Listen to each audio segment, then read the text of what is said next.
Good morning, dear Dharma friends.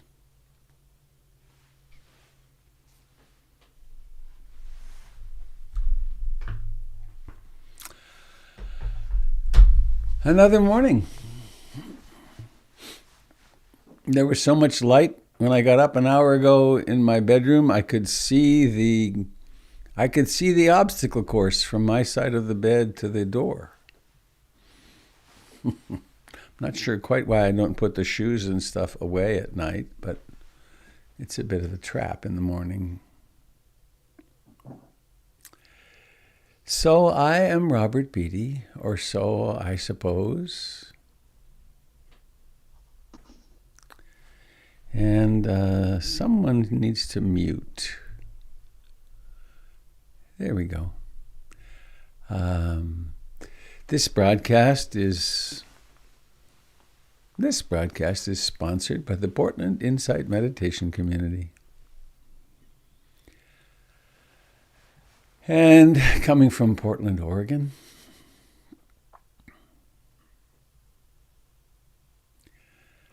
and we sit at the apex, I guess you could put it, of a long line of transmission from the time of the Buddha through between 120 to 150 generations of teachers to students.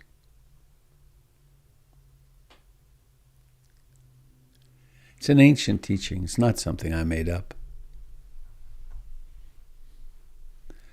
Has some it is in itself an astounding teaching of liberation.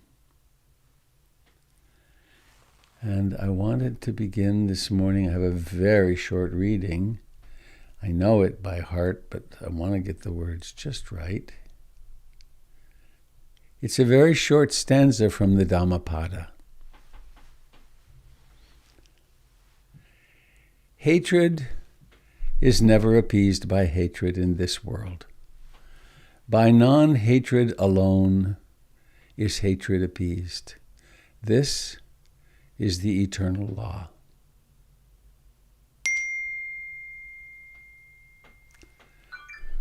I need to turn off some sound-making devices here.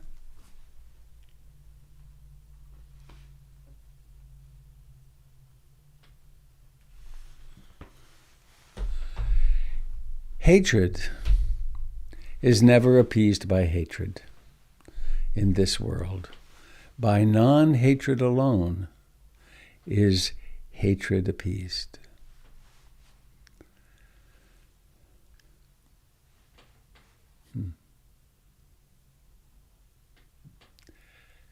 So let us practice ahimsa, nonviolence, which is right at the absolute core of what the Buddha taught. Not nonviolence, I won't bear arms only.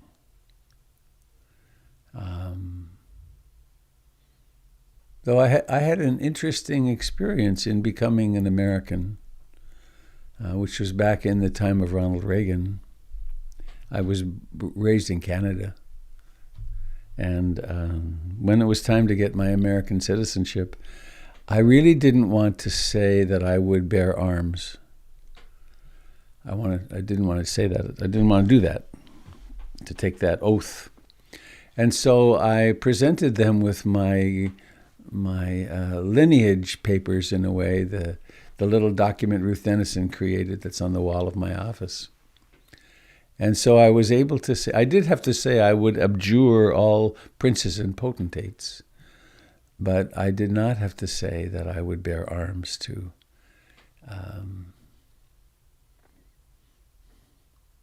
protect the Constitution, I guess. So that's an interesting choice that a person sometimes makes, isn't it? What is the vehicle I will use to bring about change or to protect? And ahimsa begins right here in the approach that we have toward our meditation, toward ourselves. So let's stop. Let's Oh, I meant to record. Darn. It's on YouTube and Facebook if it works. But I'll go from here. Oh, it is recording. Duh, somehow. So let's stop. Let's come into contact with the body where it contacts the chair.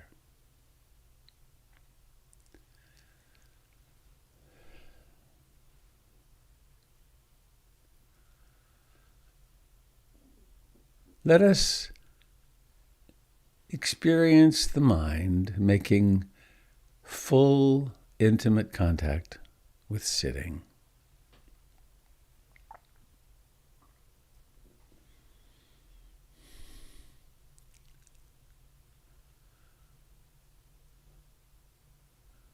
Inviting awareness to be in the life of the hands.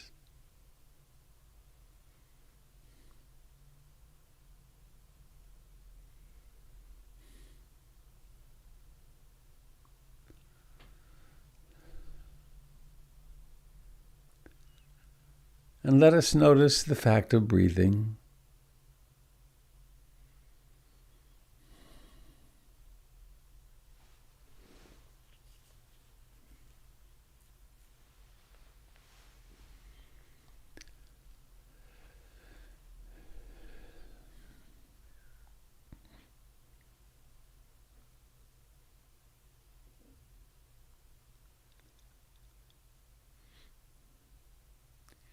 And we could right up front remind ourselves of an intention. I aspire to love and accept myself exactly as I am in this moment.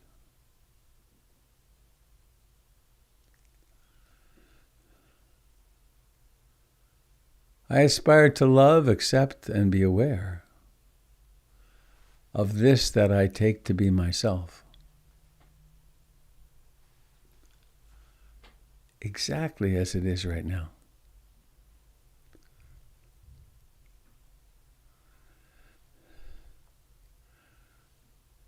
We come out of sleep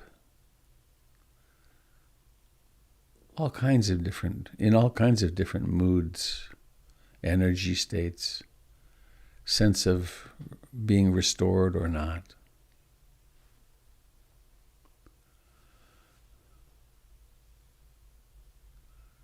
We wake up, we put on our somebody suit because it's a habit.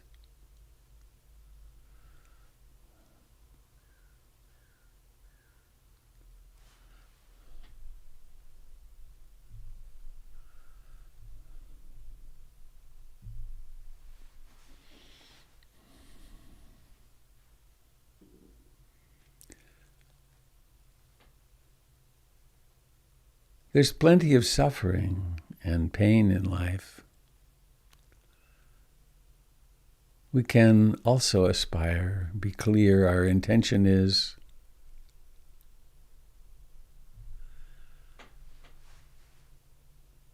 I aspire that whenever I'm hurting, emotionally, physically, existentially, I will be present for that in sweet compassion.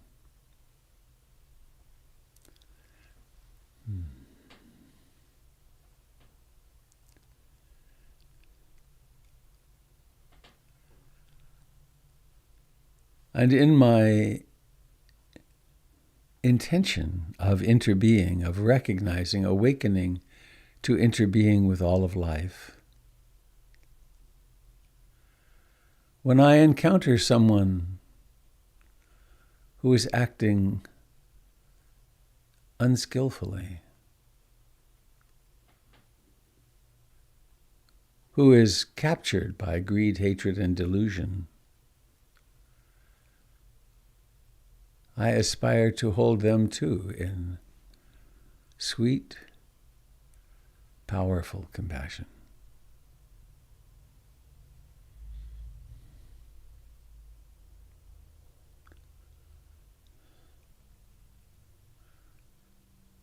And so I come home to this in-breath, this out-breath.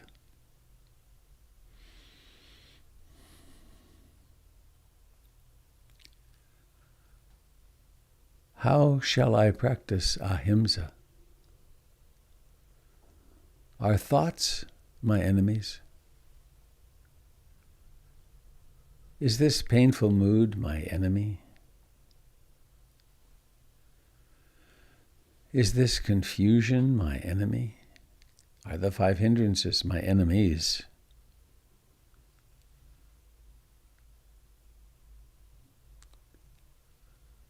Or do I make room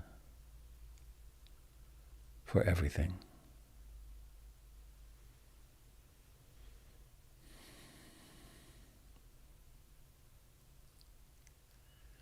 And so we rest back into the present moment,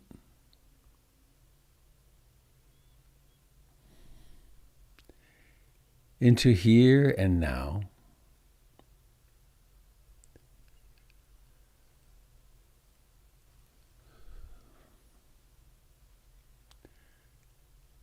And we recognize that for the next 20 minutes or half an hour, there is no problem to be solved.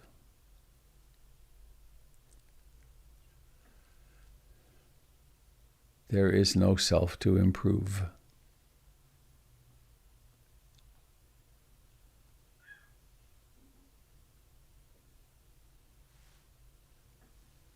There's just this.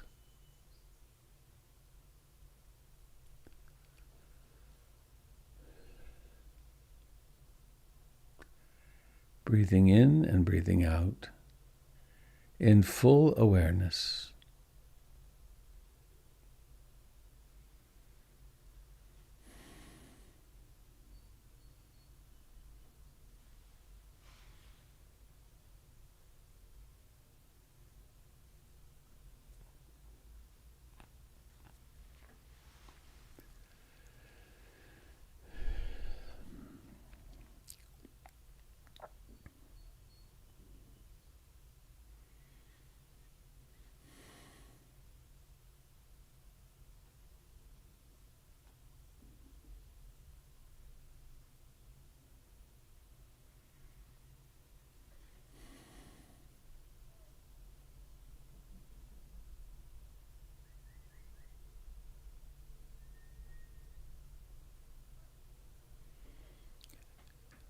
Each breath has its moment of beginning.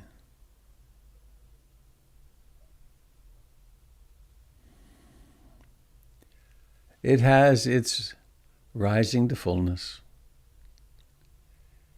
its decline, and its vanishing.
With what attitude are you practicing right now?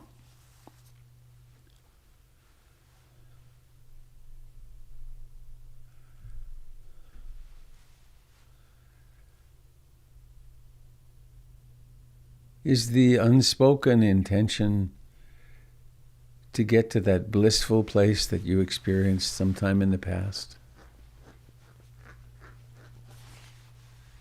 Is there some particular experience that would be success?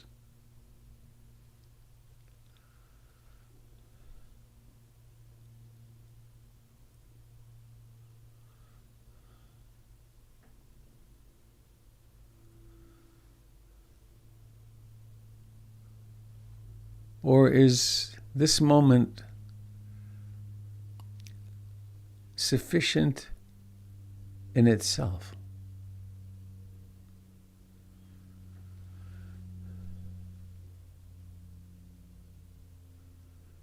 There may be the 5 hindrances.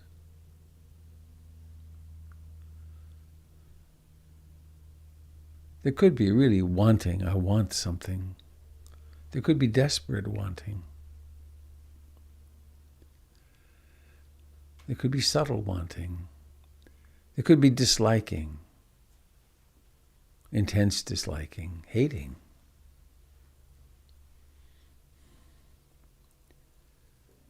Shall we identify with these? Or shall we see them as they are, as ephemeral phenomena?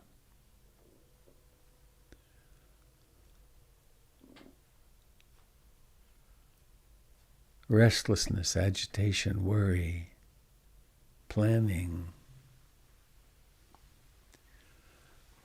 or sleepy dullness.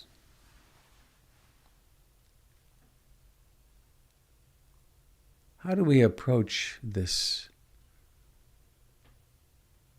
with no violence, with no demand?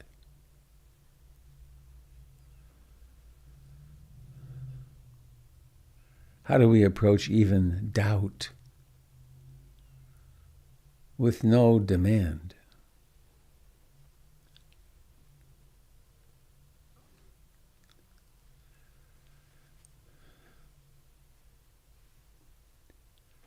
Mindfulness has no opinions.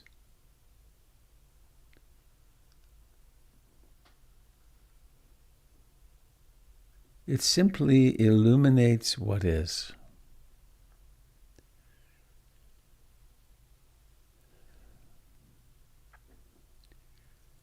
And there is breathing in and breathing out.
can we bring love and intimacy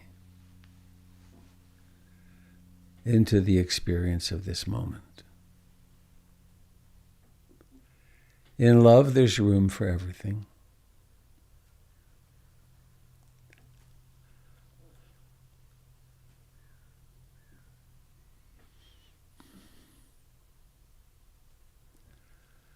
In intimacy, there's presence. Each breath is a big phenomenon.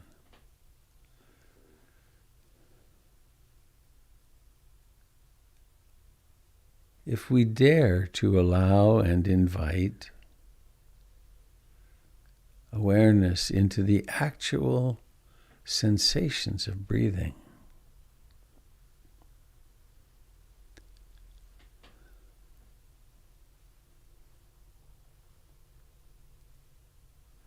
time disappears.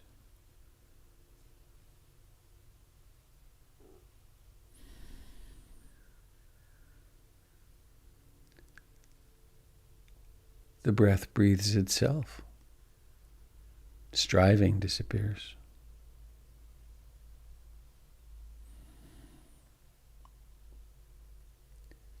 Commentary disappears.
The mind thoughts are,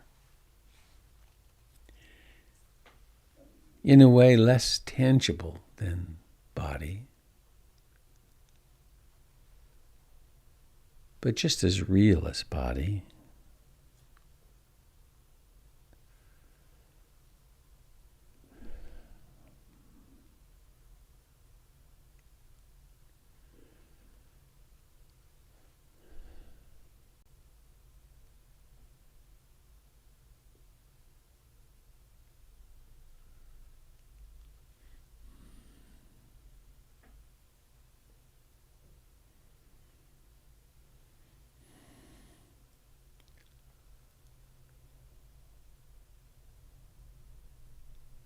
Thoughts come in many flavors. Thoughts of the past, thoughts of the future. Critical thoughts, self-critical thoughts. Obsessive thoughts.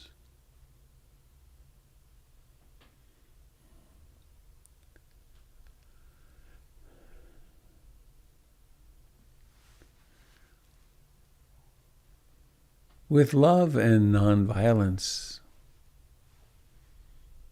thoughts are as they are.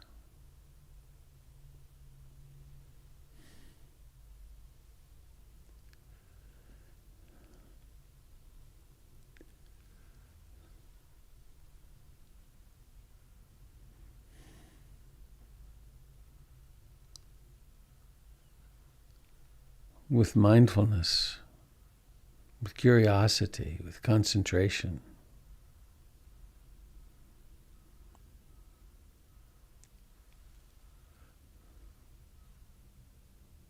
the truth of thoughts is revealed.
The practice of awakening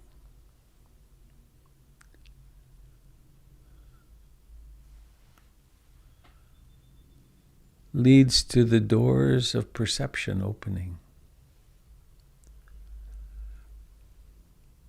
the wisdom door opening.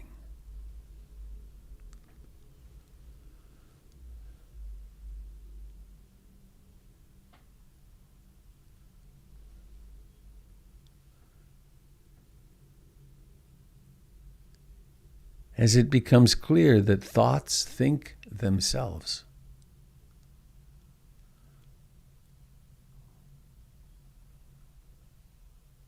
No thinker is to be found.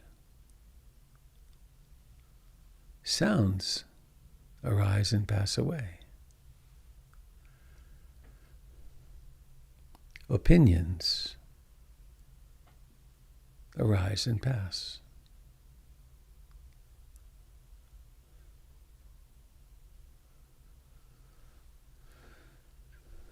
Disliking comes and goes. Liking comes and goes.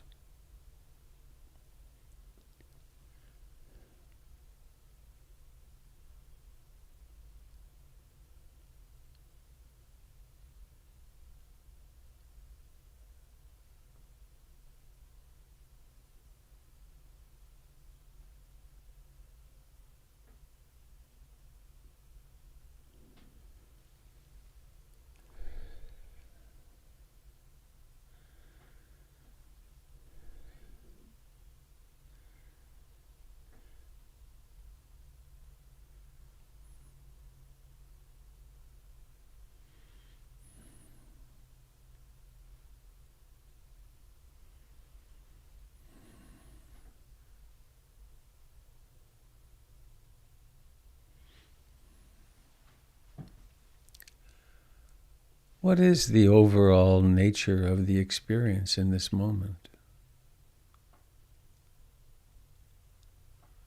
Are there emotions flooding the mind? Is it emotionally quiet? Are there thoughts trying to figure something out?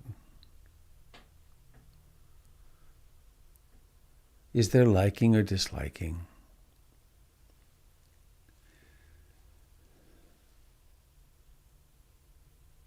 Is it easy to rest in the presence in full patience, or is it hard to stay here?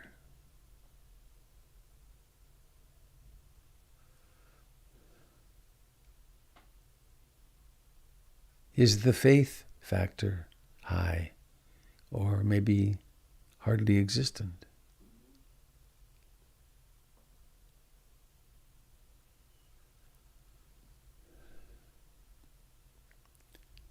Is there a lot of mindfulness or very little?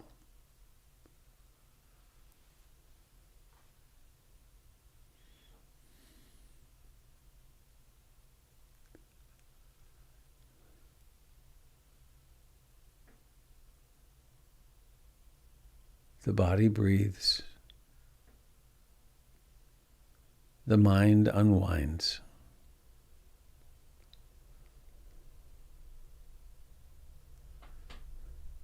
None of it requiring any violence.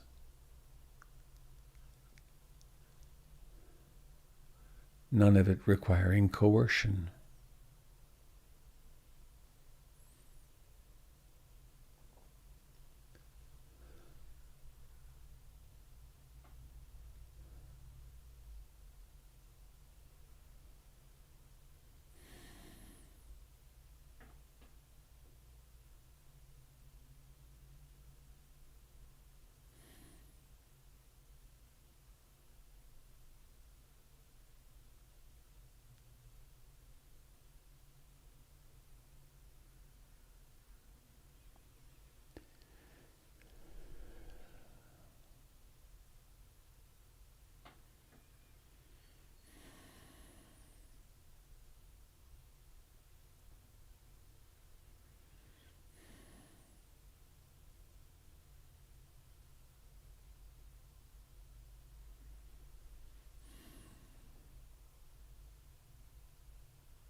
Time and again,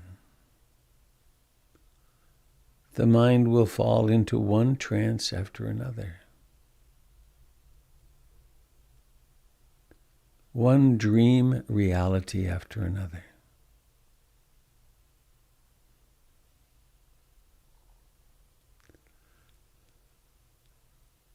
All that is required is waking up. We don't have to change the dream.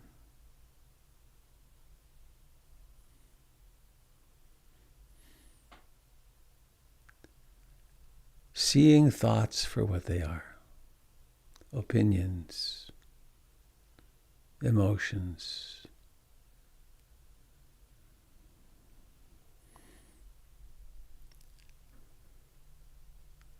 Allowing the mystery of awakening to set you free.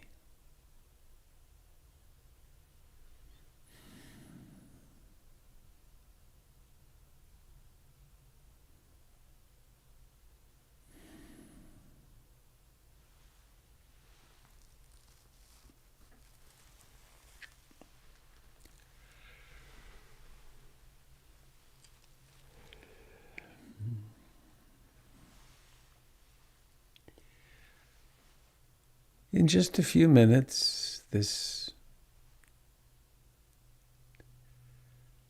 time of sitting together will pass.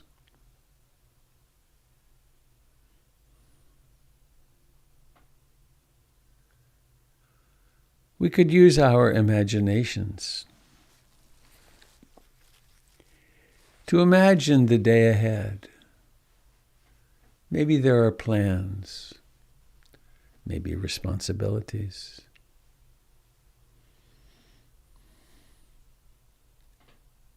We could clarify our intention. I intend to be awake. When driving, I intend to be awake.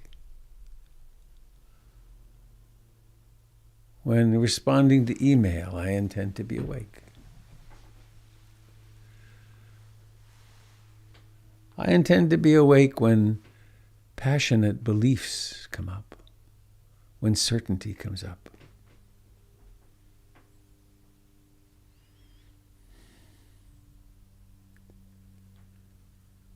I intend to be awake in relationships, to be curious about the other person. Are they separate from me, really?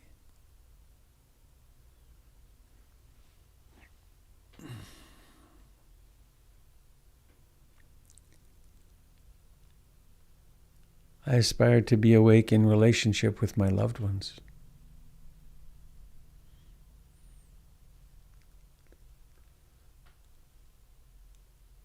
I aspire to be awake in my relationship with those for whom I cherish enemy images.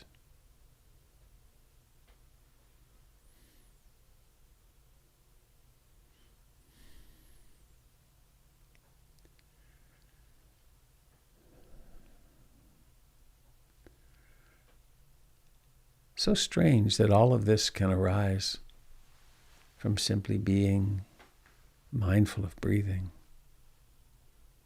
mindful of thoughts, mindful of mood.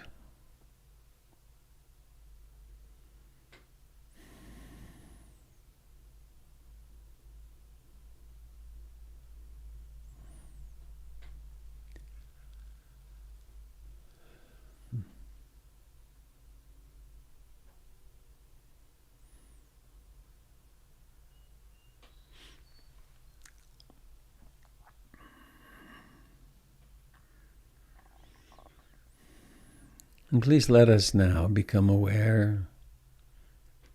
What a strange thing to become aware. Let us acknowledge that awareness exists mysteriously. And let this awareness encompass the entire body. Feet, hands, legs, torso. Head, face, eyes.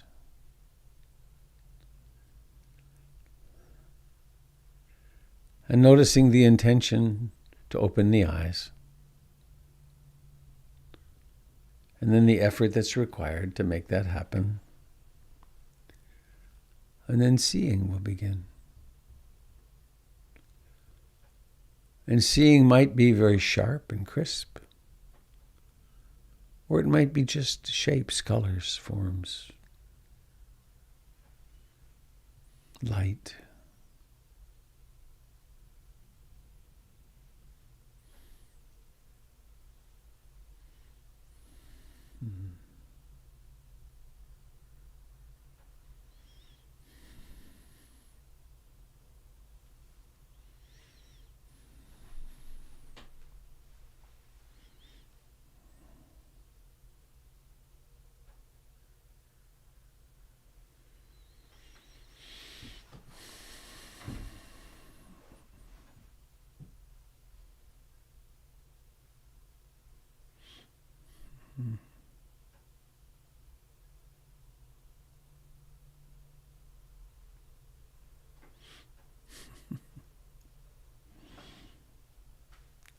I have just one announcement this morning.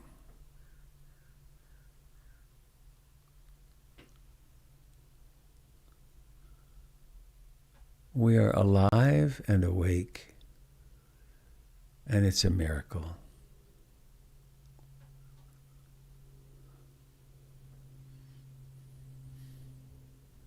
How is it that this consciousness is here? It's the strangest thing ever.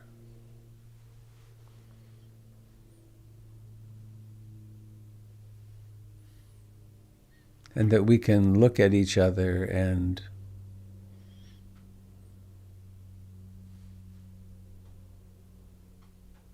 we can see our prejudices and opinions. We see the outer world and then we can see the inner world.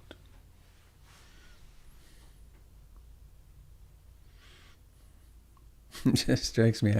I, for several years I did couples therapy as a therapist, and looking back, I never should have done such a thing. But the one thing that I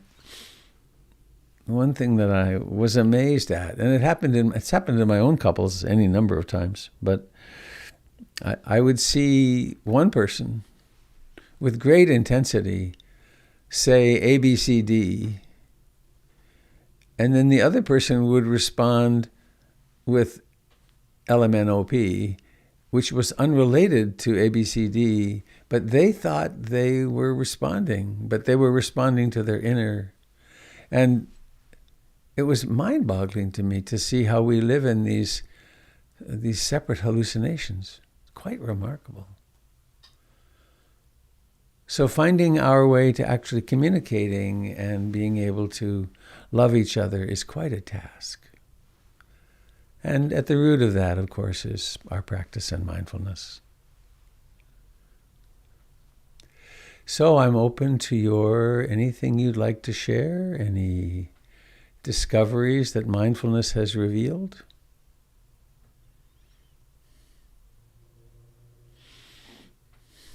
I'm glad to be here with you today.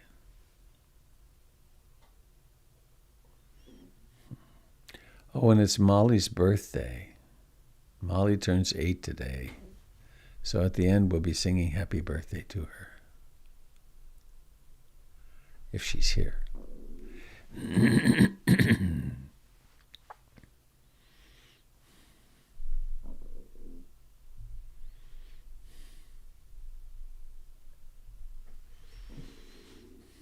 Imagine being 8 years old.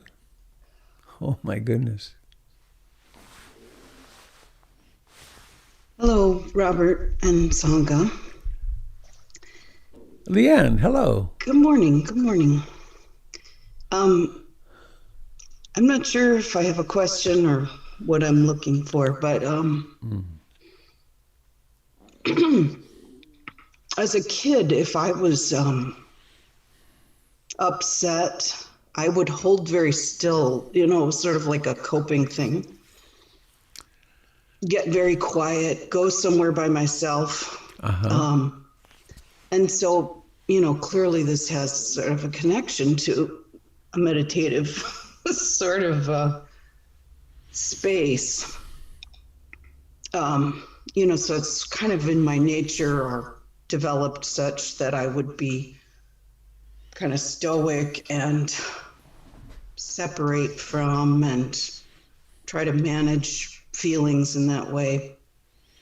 So that's just kind of a backdrop for this question, which is I live in a neighborhood that has more people living rough, living in the streets.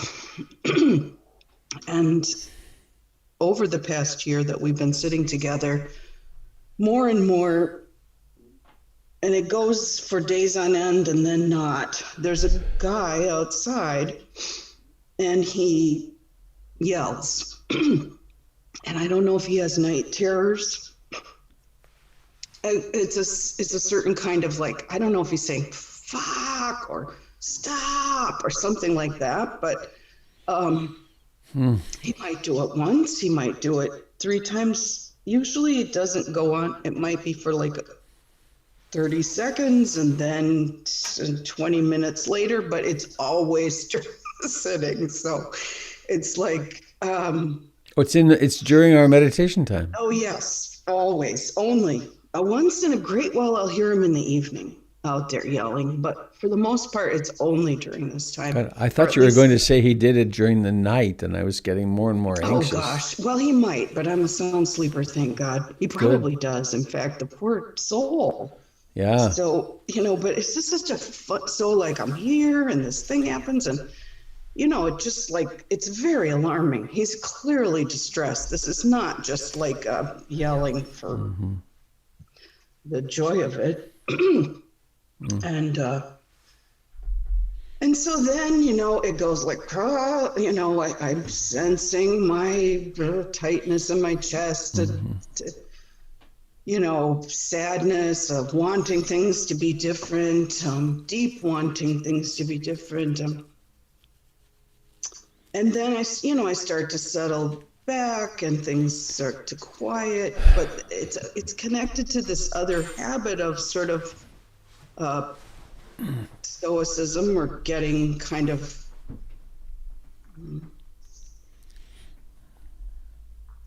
distant from painful things.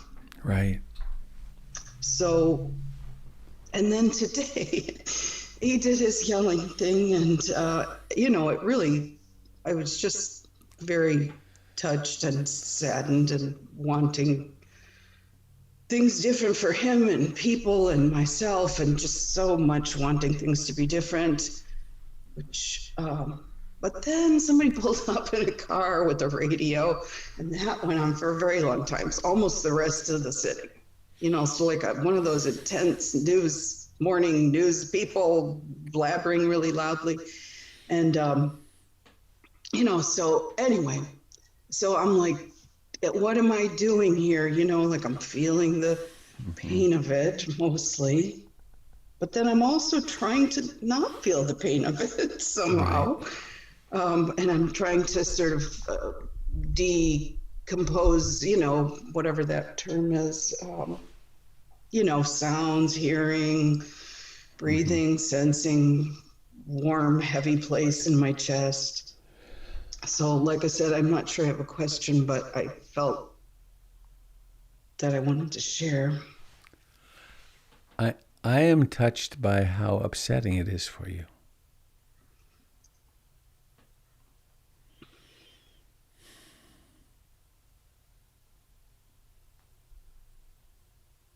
It's really unsettling.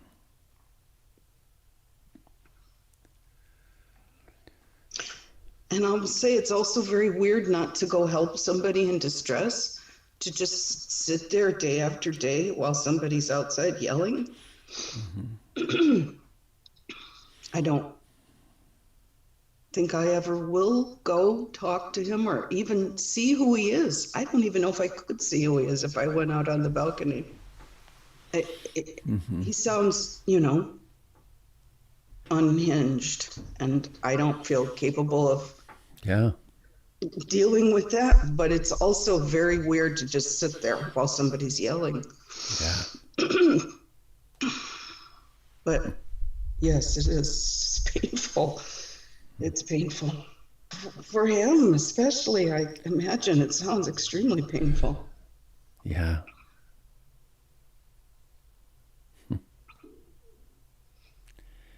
You know, I'm reminded of my mother spent her last 6 years in a nursing home at the University of British Columbia, the Purdy Pavilion. And it was a pretty okay place, as such places go. But there was one woman who traveled around in a wheelchair, and she would let out these blood-curdling screams. They were very unsettling and upsetting and difficult to deal with. And I don't know how it would have been to live there, but it didn't happen all the time. But I have several associations that have arisen as you were speaking. One is the sensitive heart's natural trembling when faced with suffering. You hear that shriek, you hear what you interpret to be the pain in it, which is what we would do, and there's a part of you that wants to do something, of course, and then you've gone through all your thinking about it, and it doesn't seem safe and doesn't seem like your place, and so that avenue isn't open to you, it seems. I mean, you could do further thinking about it. Maybe you could take someone else with you, maybe you could, but is it your place or your job? Would it be safe? All those considerations. And let's say you've decided that it isn't your place. Let's say you've decided you're stuck with this. What to do?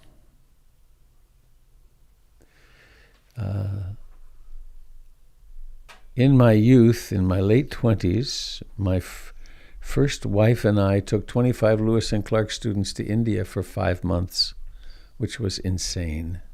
We hardly knew each other, and we took these young people. Doug Pullen, my colleague Doug Pullen here at PMC, was among the students. And but anyway, part of the trip was that she had she asked each of these students if they went to India with her and us, would they do a 10-day meditation course? And they all said yes. So we went to Bodh Gaya in India, where the Buddha attained his enlightenment, and the night we pulled up, the metro circus set up across the street on the plain just to the west of the Mahabodhi temple. And for the entire retreat, they played 5 or 6 Indian show music tunes loud from 7 in the morning till 1 in the morning. And there was a piece of railway iron, a railway track that they hung. We went to the circus after the retreat.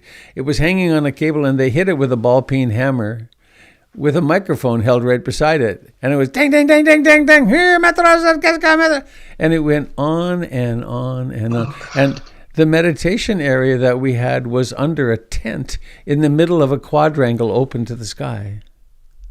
And some students left. Two fellows came back one night, and they'd gone over the wall, and they came back and said, we found the main power supply, we can kill it. I had visions of shooting the speakers with a shotgun. I mean, it was awful. And in the end, and it was a profound inoculation for me, because in the end it became no more bother. Now, it wasn't a human being crying in pain and needing help, which is deep in us. But the movement was toward it's sound and it's not my problem. Now, that's a hard thing to do in the circumstance you're in, because it's intermittent and blah, blah, blah. But also, it's part of my nature to do that in ways that I don't think are healthy. I see. So the habit developed in childhood of going to be alone and shutting down isn't helpful. Mm-hmm. So then the question would be, can you meditate, quote, meditate upon this without shutting down? Can you take the sound as your meditation object? Which is difficult when it's someone intermittently shouting. And to go against your childhood conditioning,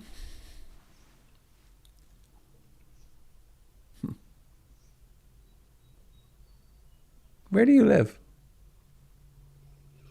Inner Northeast. Inner Northeast. It just occurred to me, I'll come over and we'll go see who it is. But it's right during the broadcast. That wouldn't help. We could do it after the broadcast sometime, though. That might be interesting. Huh. Want to make a plan?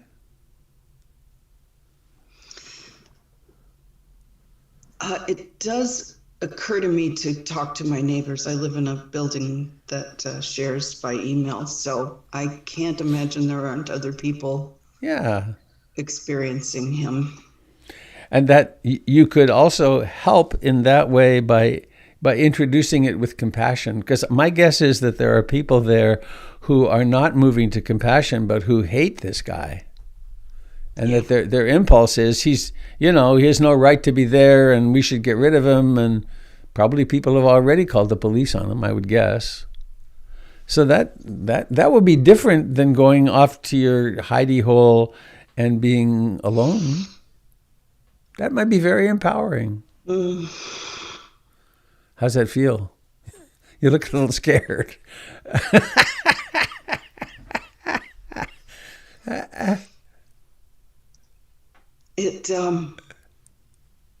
I guess there are two things. One is the guy and the situation. The other is, for me, because I have plenty of desire and illusion, but aversion is really where I land a lot.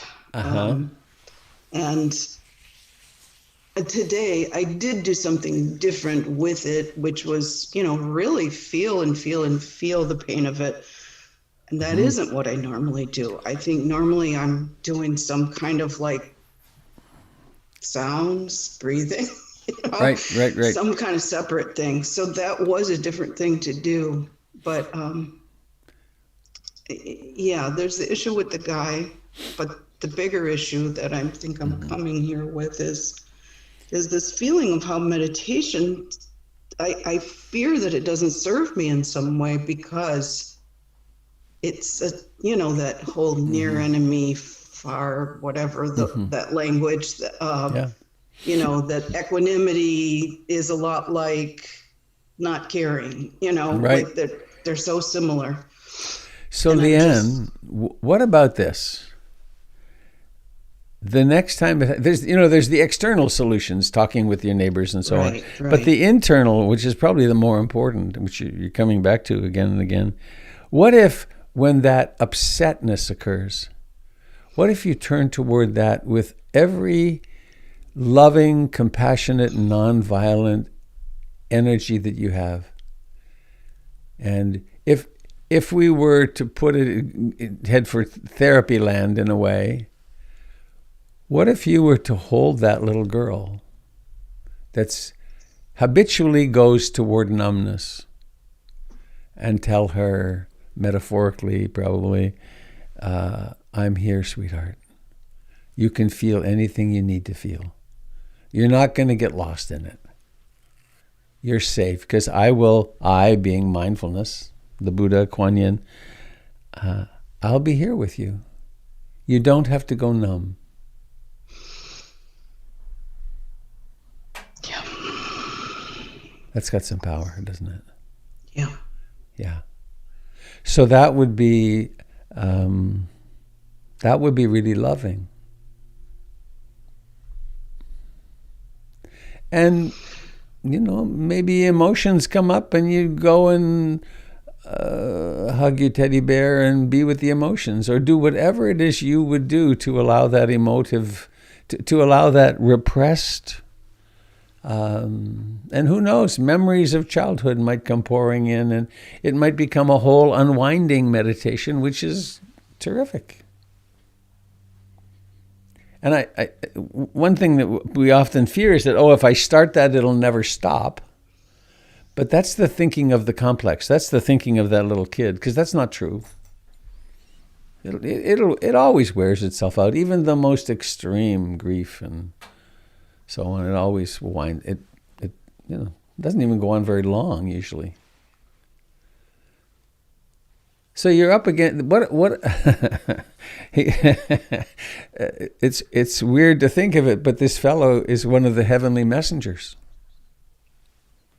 It's like, Leanne, it's really okay to wake up and heal this, to cease the violence of repression. Which I would add, I remember, one of my therapy training things, honor the defenses. Every defense was put in place, every psychological, emotional defense was put in place for good reason. And that little girl that went off to be by herself, and I know her, by the way, I know her in me. Come on, Pokey, let's go for a walk. Take the dog and go and hug the dog and be alone. And let's go look for golf balls. And because mom and dad are fighting, or dad's drunk, or whatever it is.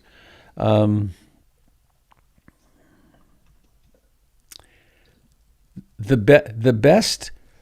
very best solution you could come up with in those moments back then was exactly what you did. Now, those strategies, however, become redundant later in life, and there are bigger strategies like mindfulness and compassion and talking with friends and calling the police or doing whatever, talking with your neighbors. Thank you for this. This is very beautiful, important. Thank you, and thank you. I just wrote down, cease the violence of repression. Yeah. That's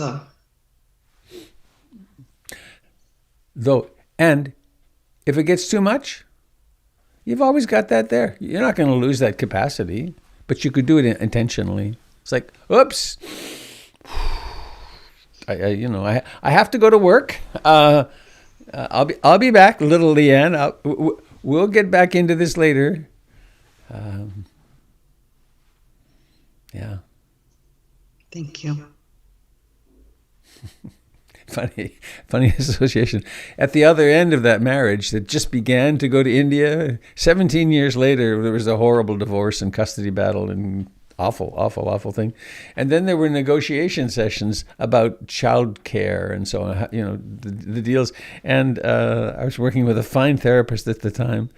And she had me sit, before leaving home, I would sit for a while, maybe an hour. And then I would tell the part of me that was so freaked out that he had to stay home, that there wasn't room for him in this negotiation room because he'd get hurt, but that afterwards we'd do something fun. I mean, it sounds kind of schizophrenic and silly, but I really needed to not take that vulnerable, freaked out part of me into negotiation sessions because they were ugly.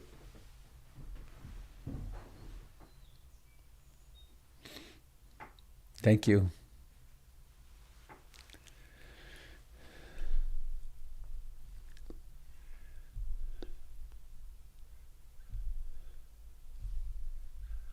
Alicia, I just saw that invitation come through in the chat, I think. Would you like to make that in person? Yes, thank you. I just wanted to remind everybody that tomorrow night, Wednesday, we will be gathering beginning at 5:30 to learn how we can care and support for those who experience harm in our spaces due to their race or identity. And all are welcome. The link is in the chat. And again, if you would like to read Tempest Bradford's open letter, please just let me know via chat or email me, and I would be happy to send that to you. Thanks, Robert.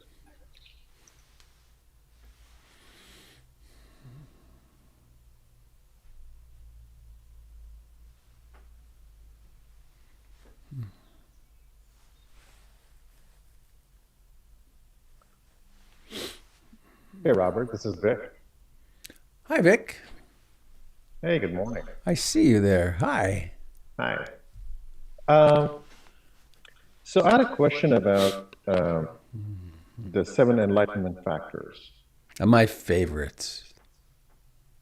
So um, I can see how, during meditation, we can try to work on building up mindfulness and concentration, um, you know, focusing on the breath, focusing on the body sensations, coming back to that.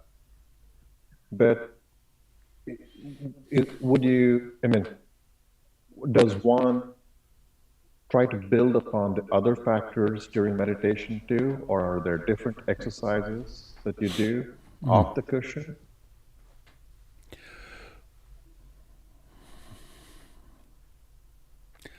One thing to remember, of course, is the map is not the territory.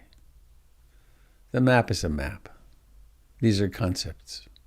And you could probably make a good case for there being 8 enlightenment factors if we did it that way. But so one way to look at it is that they all evolve quite naturally.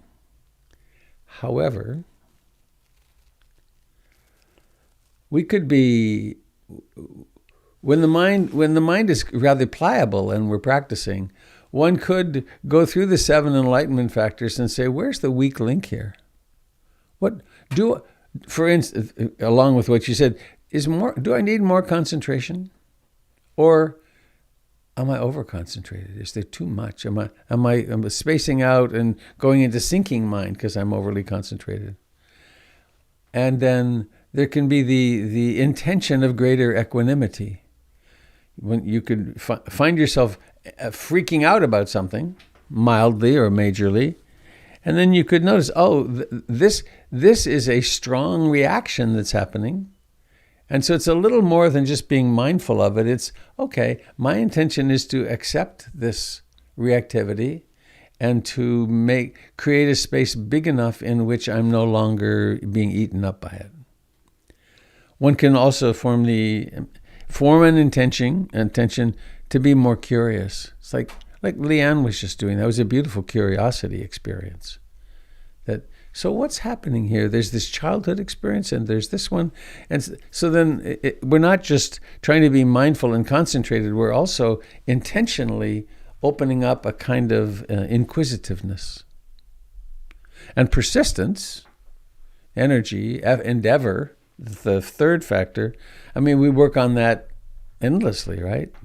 I'm going to sit here and I'm going to keep doing this, even though right now it seems really stupid and I don't like it, but I'm going to persist.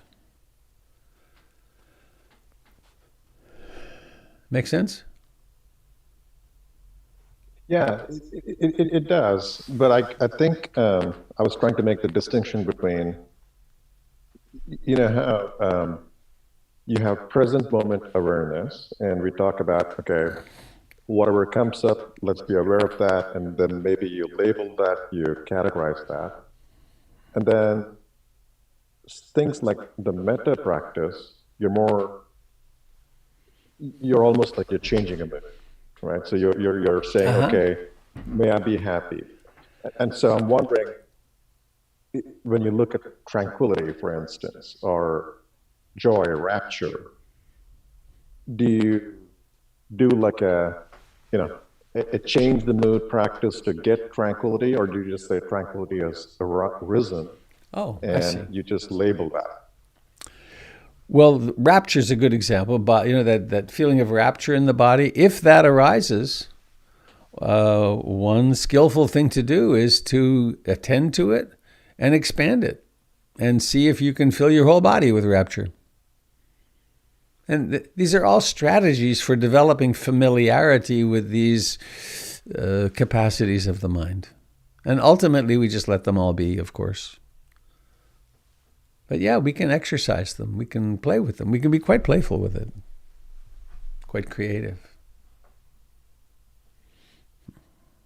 And another feature of that is, let's say let's say you're in formal meditation and tranquility comes along. If one knows that it's a wholesome mental factor, one can pay attention to that and abide in tranquility. Let go of the breath and let go and just be, quote, tranquil. And unless we hit the map, we might not know to do that. We might think, I just remembered a retreat a long time ago with Achan Amaro. I think it was a year or so after that horrible divorce. And I went on retreat at Cloud Mountain, and a tremendous ease fell over me on day 1 or day 2.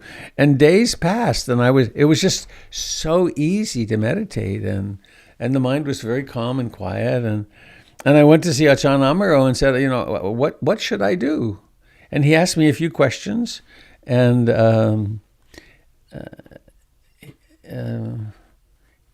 anyway, what he got to was, well, are you suffering very much? And I said, no, this is one of the most pleasant things I've ever experienced.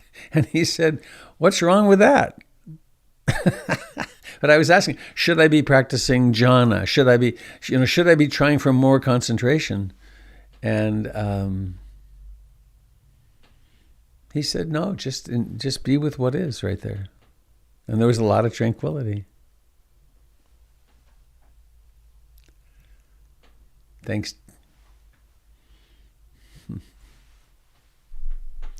Thank you, dear Vic.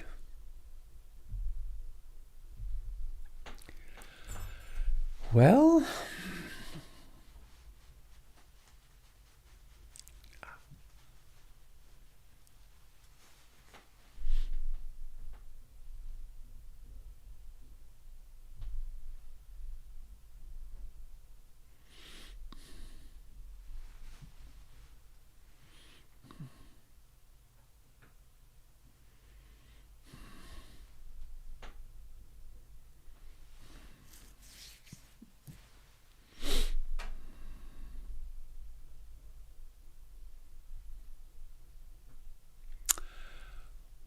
is it time to go? Not forgetting Molly.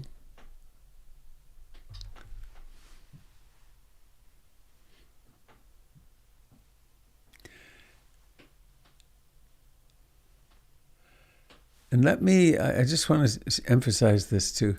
Yesterday we had a conversation about the problem with may all beings be happy. It's a bad translation. It really is, may all beings receive all blessings. May all beings awaken to their full true nature. I think I want to stay with may all beings be happy this morning, but let's remember what it really means. But first, Molly, what do you think about becoming 8 years old today? It's fine. It's fine. Do you feel different? Not really. Not really? Do you feel older at all? No. And what are you going to do to celebrate your birthday? Play video games all day, do no homework, eat cake. You're going to eat cake and no homework. You don't like homework? No. Oh, dear. Well, are you ready for us to sing happy birthday to you? Ready, everyone. Happy birthday to you. Happy birthday to you. Happy birthday, dear Molly. Happy birthday to you. And many more. Thank you. You're welcome. Have a nice birthday. Have a great day. I'm glad you were born. Yeah. So let us sing our way out of here. May all beings be happy. May all beings be happy. May all beings be happy. Sadhu, sadhu, sadhu.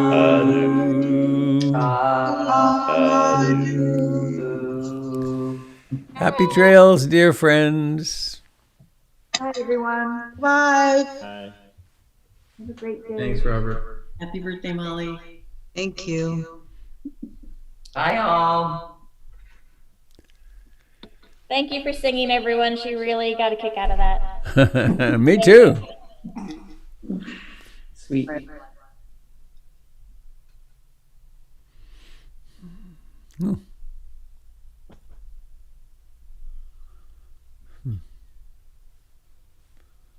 That's interesting. Goodbye, Sherry. Bye, Robert. And Janet and Francine. Have a lovely day.